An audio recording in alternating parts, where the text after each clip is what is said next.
Olá, pessoal! Vamos dar continuidade à nossa aula falando sobre o sistema reprodutor masculino e feminino. Vamos falar também aqui da menstruação, do ciclo menstrual, da fecundação. Então, vamos lá. Gente, durante a maturação do ovócito, os níveis do hormônio estrogênio aumentam, o que provoca o espaçamento e a vascularização no endométrio. Assim, o útero ele está preparado para receber e abrigar um possível óvulo fecundado. Após a eliminação do ovócito pelo ovário, este se localiza na tuba uterina e, se não ocorrer a fecundação, ou seja, o encontro do ovócito com o espermatozoide, ele se degenera e o preparo do útero para receber o embrião se encerra. Com isso, gente, os níveis de produção de estrogênio e progesterona caem e estimulam assim a descamação do endométrio. E a partir daí, gente, esse endométrio, por estar mais vascularizado, causa o sangramento da parte do útero e é eliminado pela vagina. E todo esse processo é conhecido como menstruação e costuma durar de 3 a 5 dias. Vale ressaltar, gente, que isso depende de pessoa para pessoa. E esse evento ele ocorre mensalmente, formando o que a gente chama de ciclo menstrual. Quando a fecundação acontece, ou seja, quando a mulher é engravida, o ciclo ele é interrompido, sendo retomado após o nascimento do bebê. Então, gente, durante a menstruação, do primeiro ao quinto dia, né, vai haver o que? Diminuição da taxa de progesterona. Do sexto ao nono dia, vai ocorrer o que? O FSH, ele estimula o desenvolvimento dos folículos ovarianos.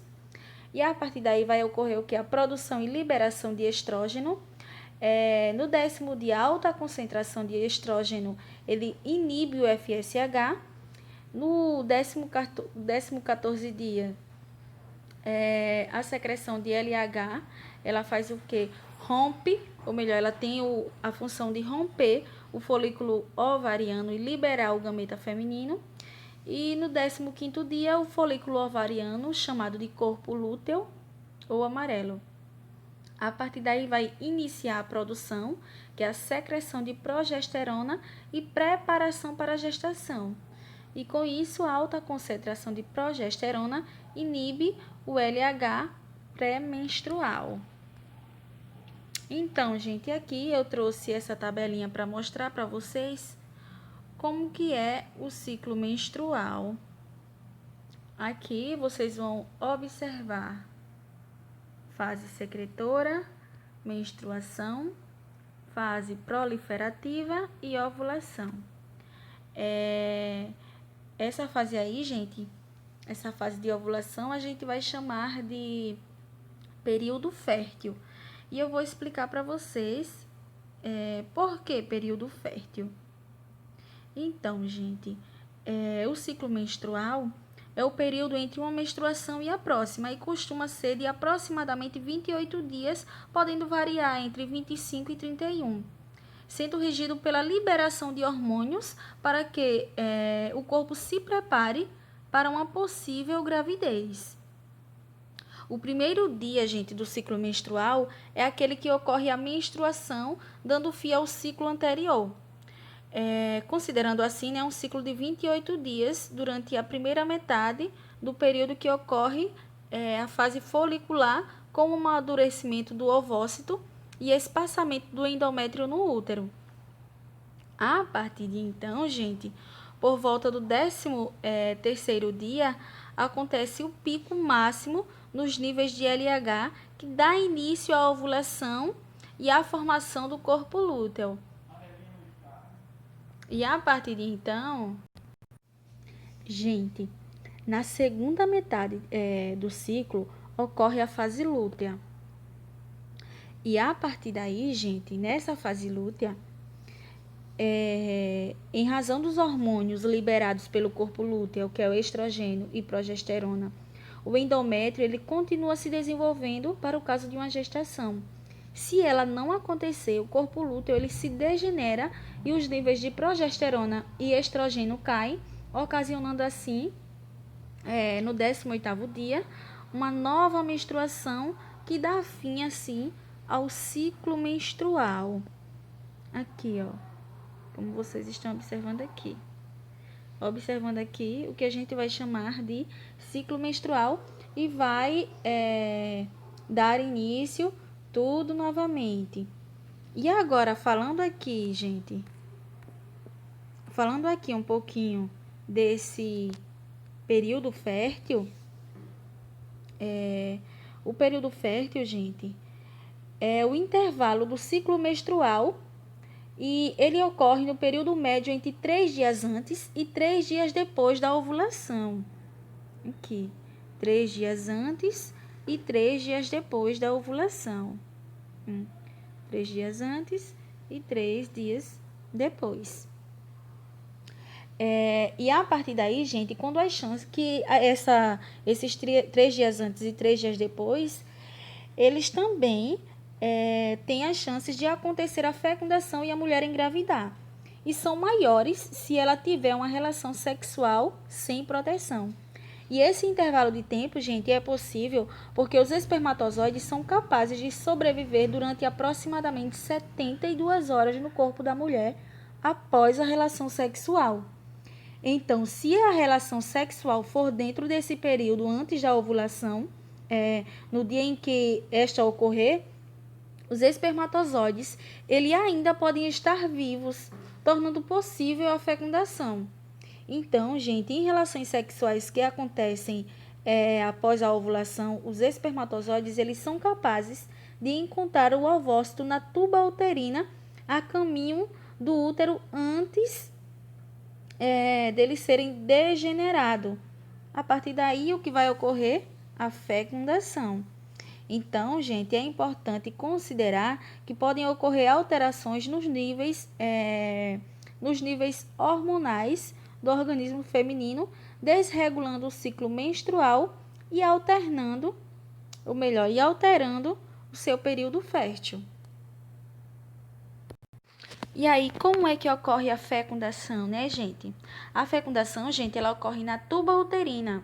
O espermatozoide ele tem que atravessar a corona radiata, que são células ao redor do ovócito provenientes do ovário. A cabeça do espermatozoide, gente, ele adere à zona pelúcida, que é a camada glicoproteica ao redor do ovócito. E vai ter o que, gente? A reação acrossômica, que é a liberação das enzimas do acrossomo do espermatozoide de digestão. E o que é que vai ocorrer, gente? A fusão da membrana plasmática do espermatozoide com a do ovócito e a penetração do núcleo do espermatozoide. A partir daí, vai ocorrer a reação cortical, que é a formação da membrana de fecundação através da liberação do conteúdo das vesículas corticais do óvulo. Imagem aí, gente, que vocês estão vendo do espermatozoide indo fecundar o óvulo. E aqui eu trouxe para vocês esse óvulo para vocês observarem bem as partes dele. Aqui está o núcleo haploide porque ele tem metade do número cromossômico. Aqui o citoplasma, o ovócito, né, gente? A zona pelúcida e a corona radiata. E aqui, um processo muito importante que ocorre após a fecundação é o que a gente chama de nidação, na qual o zigoto ele passa a sofrer diversas divisões, formando um aglomerado de células com o mesmo material genético composto por 2N, ou seja, 46 cromossomos, que veio 23 do ovócito com 23 do espermatozoide. E a partir daí, que deram origem ao embrião. E ao mesmo tempo, o futuro embrião, gente, ele se desloca em direção ao útero. E lá, ele se acomoda no endométrio, processo conhecido como nidação. E após esse evento, inicia-se a gestação. E essa imagem que vocês estão vendo aí é o processo de nidação que ocorre. Ó, aqui está o ovócito a fecundação, o zigoto, e ele vai até ficar aqui alojadinho no útero. E a partir daí vai iniciar-se o processo que a gente chama de gestação. A gestação, também chamada de gravidez, ele ocasiona diversas alterações no corpo da mulher durante todo o período em que ocorre, de aproximadamente 9 meses ou 42 semanas. Nesse tempo, a mãe ela passa a apresentar desenvolvimento das mamas, que ficam maiores e produzirão o leite após o nascimento do bebê. O tamanho do útero ele também se altera com o desenvolvimento do embrião, podendo chegar de vezes seu tamanho natural. Além disso, outras mudanças acontecem, como o aumento na quantidade de sangue do corpo. E também, gente, durante a gestação, ou melhor, ao longo da gestação, são formados os anexos embrionários, como a placenta,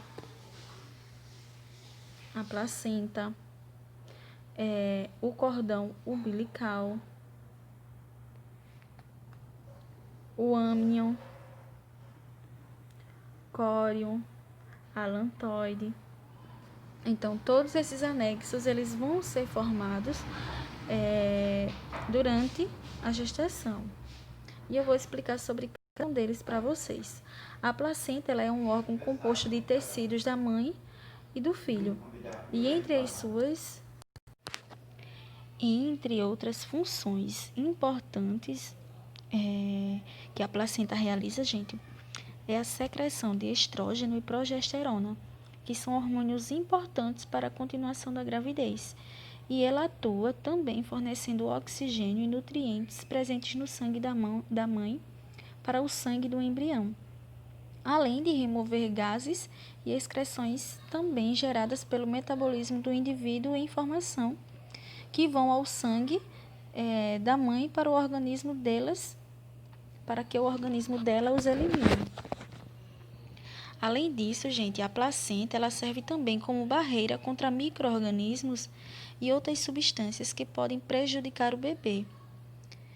Apesar das trocas de substâncias que ocorrem entre a mãe e o filho, o sangue, tanto da mãe quanto do bebê, nunca se misturam em virtude da presença de uma barreira celular formada por uma membrana parcialmente permeável nesse anexo embrionário. Agora vamos falar um pouco sobre outro anexo muito importante, que é o cordão umbilical. O cordão umbilical, gente, ele é responsável por levar o sangue com oxigênio e nutrientes da placenta ao embrião. E ele também realiza o caminho contrário, levando o gás carbônico e os excretas do embrião à placenta. Outro importantíssimo que a gente vai falar aqui é o âmnion. O âmnion, que uma das suas principais funções, gente, é a proteção do bebê contra choques mecânicos e ressecamento. E além disso, ele faz o que? Ele envolve o embrião e contém em seu interior um fluido conhecido como líquido amniótico. E agora, falando um pouquinho do desenvolvimento do bebê, as células que compõem o embrião, elas se desenvolvem e se multiplicam continuamente, passando a se diferenciar entre si e formar ao longo da gestação tecidos distintos, órgãos e estruturas. E durante as primeiras 3 a 4 semanas, são formados os sistemas nervoso, cardiovascular, digestório e respiratório. E antes da 5ª semana, já existem batimentos cardíacos e fluxo sanguíneo no embrião. Já na 8ª semana, encerra-se o período embrionário de desenvolvimento e o embrião ele passa agora a ser chamado de feto, iniciando-se assim o período fetal. Nesse estágio, gente, o feto ele já apresenta a aparência humana e ele tem seus primeiros órgãos formados, assim como os músculos, que são capazes de se contrair, possibilitando assim a realização de movimentos. Nessa nova fase, ocorre um crescimento mais rápido do embrião até o dia de seu nascimento. Entre a 13ª e a 15ª semana, já é possível observar os órgãos genitais definindo assim o sexo, para saber se vai ser menina ou menino. E a partir daí, gente, entre a 38ª e a 40ª semana de gestação, o embrião ele já apresenta todo o desenvolvimento necessário, bem como o tamanho e peso adequados, estando pronto para nascer. E aqui nessa imagem vocês estão vendo aqui o embrião com 5 semanas, aqui 10 semanas, no qual a gente já chama de feto, 20 semanas, e aqui 40ª semana, no qual ele já está pronto para nascer. Agora, gente, um pouco do parto. Com o término do período de gestação, o feto ele está pronto para nascer. O corpo da mulher ele passa então a liberar hormônios como a ocitocina, dando início ao trabalho de parto, como o alargamento dos ossos da região pélvica e as primeiras contrações uterinas. Quanto maior é a quantidade de hormônio secretada, mais constantes e ritmadas ficam as contrações e mais dilatados ficam o colo do útero e o canal vaginal. Nesse momento, gente, pode ocorrer o rompimento da bolsa amniótica, causando assim a liberação do âmnion pela vagina. No parto natural, que a gente chama de normal, havendo aí a dilatação suficiente, as contrações uterinas, elas empurram o bebê para fora do corpo da mãe. Normalmente, a primeira parte a sair é a cabeça, seguida do restante do corpo. Após a saída do bebê, gente, o útero ele continua realizando algumas contrações mais leves para expulsar a placenta, ainda ligada ao bebê pelo cordão umbilical. E agora, eu vou demonstrar aqui para vocês as etapas do parto normal. Em primeiro momento aqui, o que é que ocorre? O crânio do bebê, ele se encaixa na região pélvica da mãe e se move para fora do útero e para a vagina, que se alarga para acomodar a cabeça. Em segundo momento aqui, a cabeça do bebê, ele começa a sair pela vagina e já pode ser visto externamente. Já aqui, o bebê, ele realiza uma rotação e o resto do seu corpo desliza para fora, saindo um ombro de cada vez. E aqui, por último, né, gente? A placenta, ela se separa do revestimento do útero e a partir de então é eliminada. Aqui são alguns processos, né, algumas etapas do parto normal. Que lindo, né, gente? E a cesariana? Gente, o parto ele também pode ser realizado de forma chamada cesariana, que é o procedimento cirúrgico que, em virtude da anestesia, não envolve dor durante o nascimento do bebê.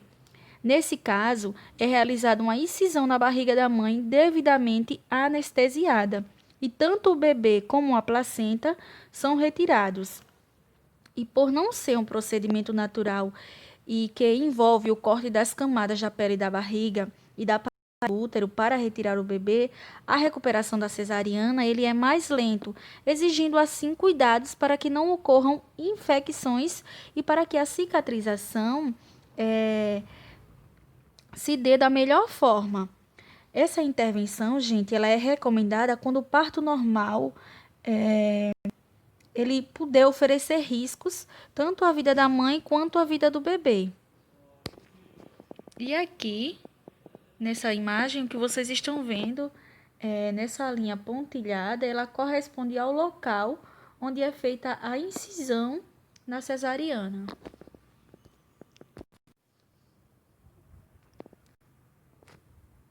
Uma das etapas mais lindas, né, gente? É a amamentação.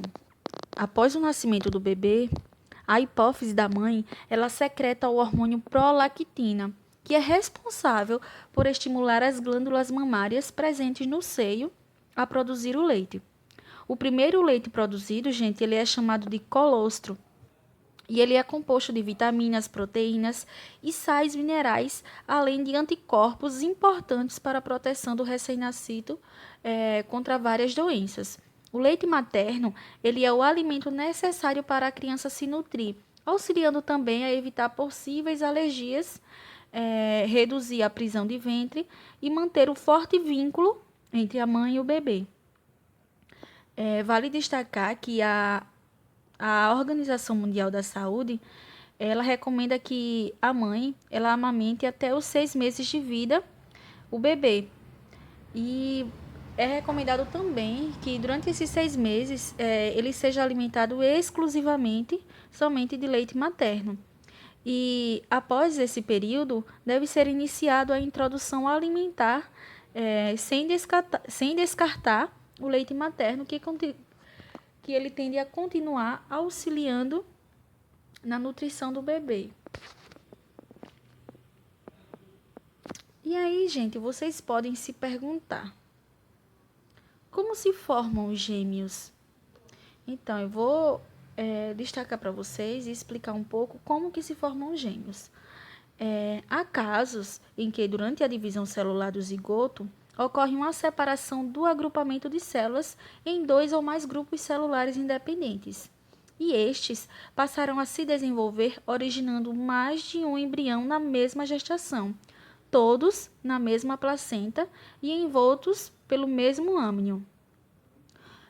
E a partir daí, eu trouxe aqui para vocês observarem nessa imagem como é que ocorre a gestação aqui de gêmeos idênticos e de gêmeos que a gente chama fraternos. Então, mostrando aqui para vocês, vocês vão observar aqui que nos gêmeos idênticos, o único ovo fecundado, ele se divide em 2 células, e o zigoto ele continua se dividindo e forma uma massa celular que se separa. As 2 massas celulares originam 2 indivíduos idênticos, que é o que a gente vai chamar de gêmeos idênticos. Já aqui em gêmeos fraternos, como é que ocorre?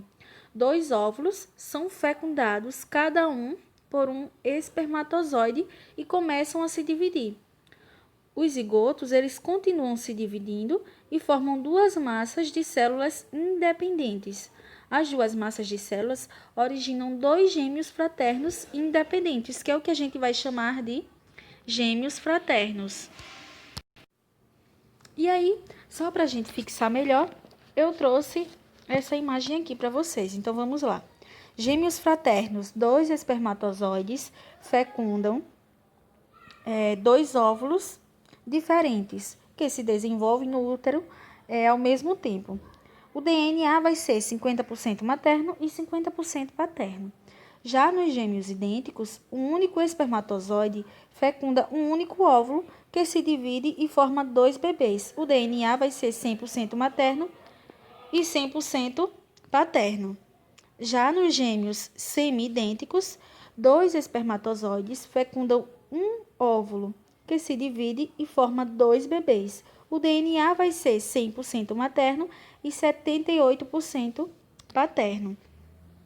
Vale destacar, gente, que os gêmeos semi-idênticos do primeiro caso registrado tinham 50% de DNA paterno. É isso, gente. Muito obrigada e até a próxima aula.